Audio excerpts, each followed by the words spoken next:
Education on audio systems for high school band programs, specifically for marching band and indoor percussion. So this video number 3, we'll be talking about field audio and wireless microphones. Let's go ahead and dig in. Field audio. So first off, in field audio, typically on a football field, we'll have wireless mics. We'll cover very briefly here and then more in depth later in the presentation, specifically this video. But essentially, a microphone without a physical cable. Remember, we talked about this.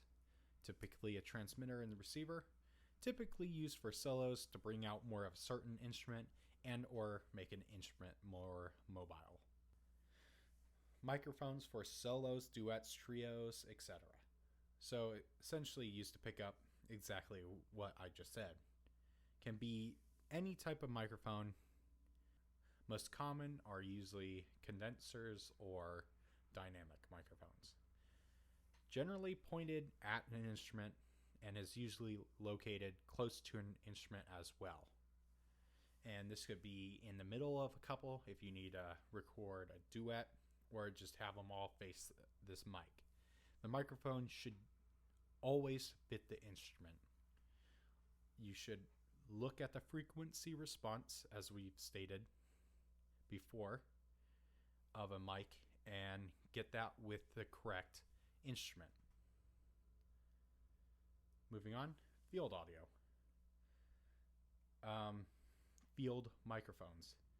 Typically condensers because they're more sensitive. More than likely a cardioid polar pattern. Used to pick up the band. Usually at least 3 on field, but there can be more. So here's an example of the placement of 3 field microphones. We have one on the 35, the 50, and then the other 35. This can pick up 30 to 30, or possibly even up down to 25. Now moving on, we can also use 5 field microphones. One of the schools I help with uses this instead of 3. So an example of doing this is 50, 40, 30 on both sides. And this allows us to pick up quite a lot and have a lot more control over the levels of, let's say, the trumpets, if the trumpets are over here, or the saxophones, which are over here, which usually you want to bump a lot more. And sometimes you don't have to follow these. You can actually space them out even more, space them in a little more if you have a much more tighter cardioid. Or you can have them on weird hashes. For example, I've seen people put them on 50s, the 42s, and then 35s. I've seen it all. Moving on, wireless microphone systems. This is the next big section of this presentation. So the basics. This includes transmitter and receiver.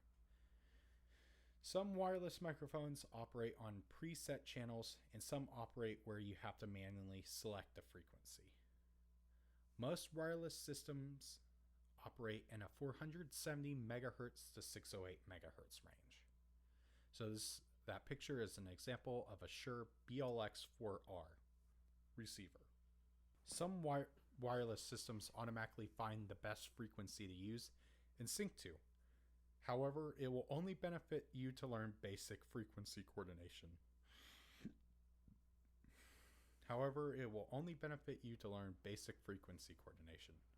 For this part, we'll be using the Shure BLX4R for reference.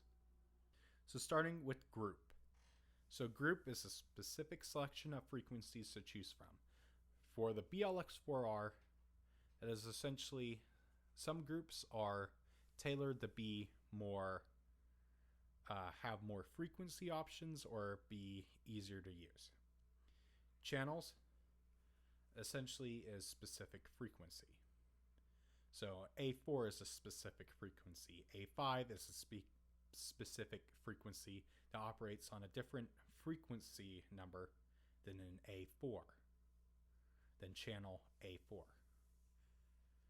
TV number, essentially the TV channel that is operating in. or on. RF, how strong the signal is. Audio, how strong the audio signal is. So how strong is the audio portion of it. RF is how strong the connection is. dB, or decibels, is used to measure how powerful. A and B symbol. This is what antenna it is coming from. So if it's A, it's coming from the A antenna. If it's B, it's coming from the B antenna. Sometimes if they're like right in the middle of your two antennas, it'll bounce back and forth. Band, a group of frequencies. For example, this specific BLX4R, that's what that should say, operates in the BLX band of H8 or 518 megahertz to 542, and it tells you that. Megahertz. Megahertz is a unit of measurement. It is 1 million hertz. Gigahertz. This will be used less so often in wireless frequency coordination, but still pretty useful. Gigahertz is a unit of measurement, and that's essentially 1 billion hertz or 1000 megahertz. So understanding frequency. So you can hear, odds are 20 hertz to 20,000 kilohertz. Now, for most people, this is obviously less. More than likely, it's probably around 20 to 30 hertz, up to probably 15 is probably more reasonable. 15, 16,000 kilohertz. So that's what you can hear at. And you can see on this little chart here, you know, this is really low, right? And then this is a little hiss. This shows you the instruments and where all their sections are.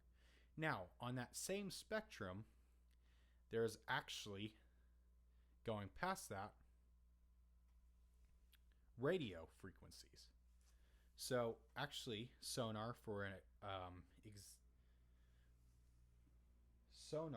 example, operates somewhere around 1,000 to 5,000 kilohertz, possibly a little less.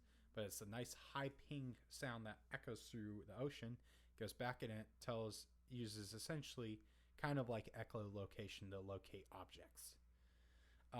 So you can see 3,000 kilohertz to 30,000 kilohertz. Yeah, maritime radio and navigation.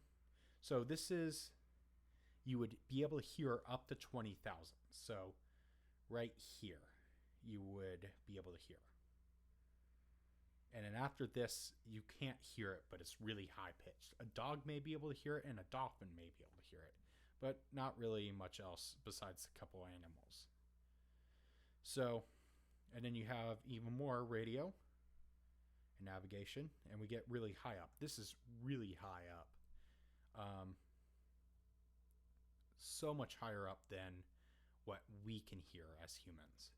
And then we have radio between these two, between 300,000 hertz or 300 kilohertz to 3 megahertz is like AM radio, aviation radio, and navigation. 3 to 30 is shortwave radio. 30 to 300 is the beginning of FM radio and VHF television. And this is where most audio works in, right around here.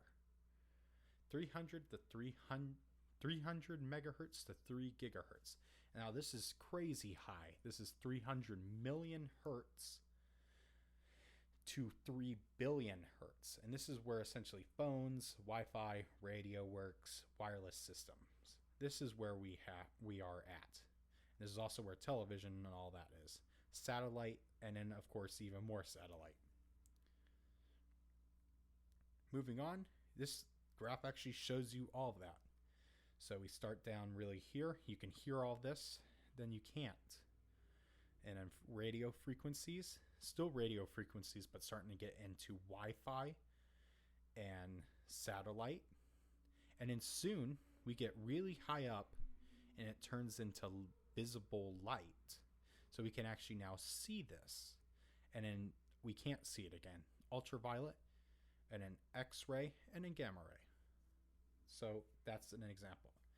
And essentially these low ones, have a really big wavelength.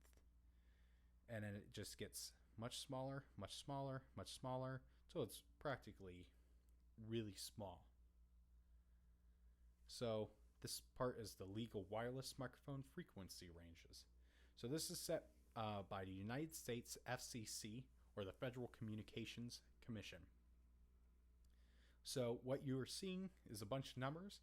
Don't be alarmed. These numbers are what's legal. So 174 to 216 is legal. You can use that to operate your wireless microphones. TV broadcast range, so this is where most TV channels are, 470 to 608. And that's where we mostly operate. Now this one is orange for a reason, because you can only use it under 20 milliwatts. And essentially what that means is you can use it, but you can't have it very powerful. 653 to 657 with a license, so most of the time you can't use it.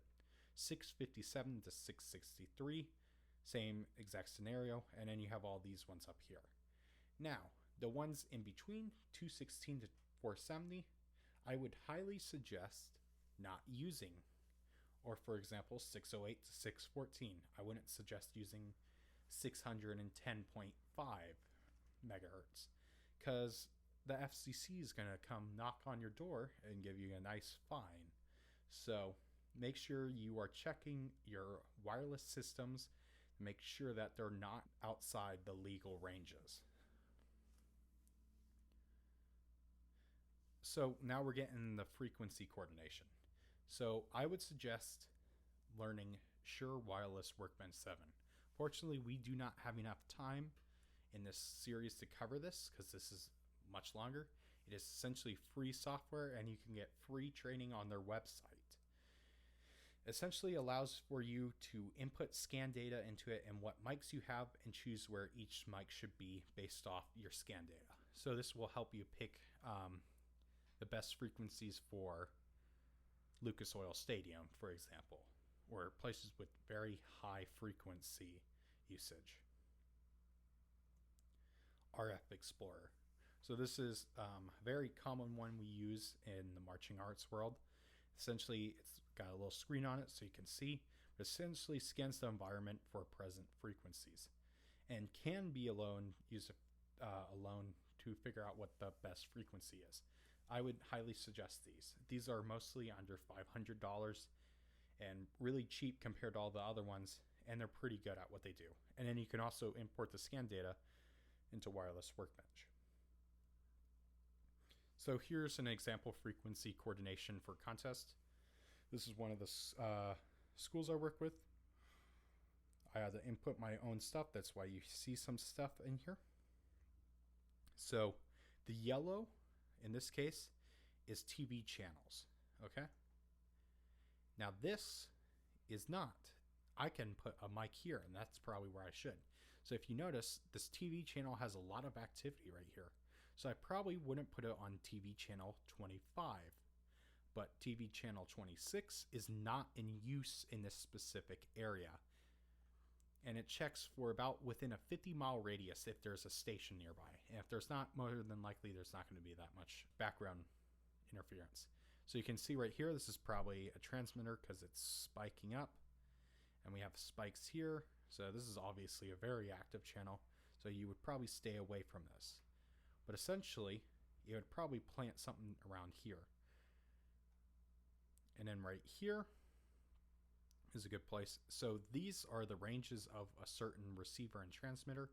So obviously, this top one, we have a room up here. So we'd probably put some up here, and we put the H10 down here, because the H10 can't reach up there, but this one can reach both.